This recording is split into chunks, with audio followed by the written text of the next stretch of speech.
বন্ধুরা, এটা একটা ফলো আপ কেস। এনার নাম লাইলি বিবি, 40 বছর বয়স, বাড়ি ধানগাড়া, তাই তো। এনার মেন সমস্যা ছিল লেফট সাইডের কিডনি রিজনে পেন ছিল 3 দিন ধরে, মারাত্মক ব্যথা। তারপরে মারাত্মক ব্যথার জন্য উনি ছবি করেছেন। ছবিটা করেছে 10 তারিখে, 10/6/25। ছবিতে দুটো জিনিস, একটা হচ্ছে হেপাটোমেগালি, লিভারটা একটু বড় হয়ে গেছে, আর লেফট সাইডের ক্যালকুলাস, রেনাল ক্যালকুলাস 7.4 মিলিমিটার। আপনাকে কিসের মতন দেখতে মনে হয়েছে? তেঁতুলের বীজ, পাথরটা এরকমই।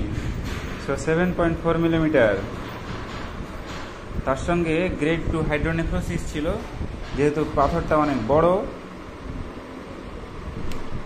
তাই কিডনিতে জল পাস করছিল না, নালি দিয়ে জল আসছিল না, জল আটকে যাচ্ছিল বলে কিডনিতে আবার ব্যাকফ্লো করছিল, তার জন্য হাইড্রোনেফ্রোসিস। What is hydronephrosis?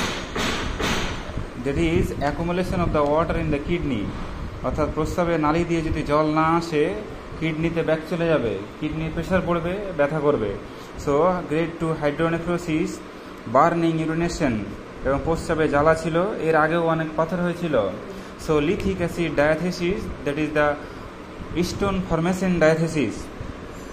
খিদে নর্মাল, জল পিপাসা বেশি, গরম বেশি, ঘাম বেশি, কনস্টিপেটেড, বার্নিং ইরিটেশন, এইসব সিমটমের উপরে আমি জাস্ট প্রথমেই দিই সার্সাপেরিলা 30 গ্যান্থারিস অল্টারনেট ডেতে আমি দিই।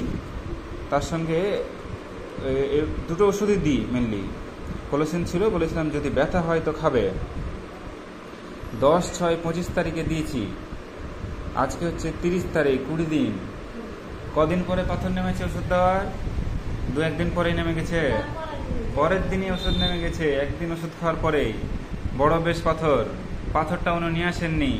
ভাবছি যে নিয়ে কি যাবো, পরে নিয়ে যাবো, তাই না? নিয়ে আসেননি, ভুলে গেছে। নিয়ে আসলে আমি দেখাতে পারতাম। সো হোমিওপ্যাথি যারা বিশ্বাস করেন, আপনার বিশ্বাস বেড়েছে না কমেছে হোমিওপ্যাথির প্রতি? বিশ্বাস আগে থেকে ছিল, অনেকে বিশ্বাস করে না, বুঝতে চেষ্টা করে না। What is homeopathy? Homeopathy is the single medicine. So এখানে আমি সিঙ্গেল মেডিসিন করে ডবল কেন? এটা অল্টারনেট ডেতে ছিল, সার্সেপেরিয়ার পরে ক্যান্সারিস ছিল, একসঙ্গে ছিল না। সো জ্বালা ছিল ওই জন্য।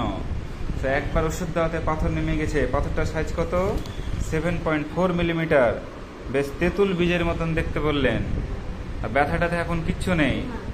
নেক্সট ওষুধ দেবো যেন আর কিডনি পাথর না হয়। এর আগেও অনেক পাথর বেরিয়েছে উনি বললেন। কতগুলো বেরিয়েছে? 10টা 12টা 11টা পাথর বেরিয়েছে। So lithic acid diathesis, that is the formation of the stone. বারবার কিডনিতে পাথর হচ্ছে, এটাকে বন্ধ করতে হবে। এবং কনস্টিটিউশনাল ওষুধ দেবো।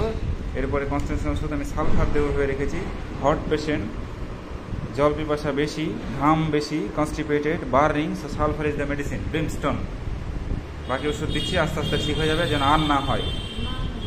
ঠিক আছে?